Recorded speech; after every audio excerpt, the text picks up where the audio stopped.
చిన్నగా చినిగిన నోటు ఇస్తేనే హోటళ్ళు రెస్టారెంట్లల్లో ఎవ్వరు తీసుకోరు. అసొంటిది కడకు నోట్లు తీసుకొని ఎంత ఖరాబ్ అయిన తిండి పెడుతున్నారు వీళ్ళు. సత్యసాయి పుట్టపర్తిలా ఫుడ్ సేఫ్టీ ఆఫీసర్లు ఇట్లా టౌన్లో ఉన్న హోటళ్ళు, బేకరీలు, రెస్టారెంట్లు, ఫాస్ట్ ఫుడ్ సెంటర్లలో సడన్ చెకింగ్కు పోయిర్రు. ఇక చూడు ఈ బేకరీకి పోయి ఆ బేకారు వాతావరణం చూసి బేకు అన్నట్టే వాంతికి వచ్చింది వాళ్ళకు.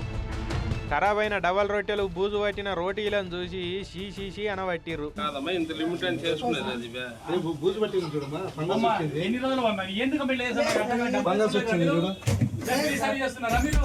ఇవెట్లా తింటారని అమ్ముతున్నారమ్మా, గింత ఘోరమా అని సొట్లు పెట్టి చెత్త కుప్పల పడేసిర్రు. ఇట్లా ఇక మురుకులకు గింతగానం కలర్ ఉంటే అది ఎందుకు గింతగానం వాడుతున్నారు, అట్లా వాడొచ్చునా అని చెప్పి జరసేపు మంచిగానే అరుచుకున్నారు. ఇక హోటళ్ళల్లో కిచెన్లకు పోయి చూసి షీ ఇదేమన్నా మనుషులు వంటలండే జాగలెక్కనే ఉన్నదా, గింత గలీజ్ గుంచుకుంటే 60 వంట రూములని క్లాస్ ఇచ్చిర్రు.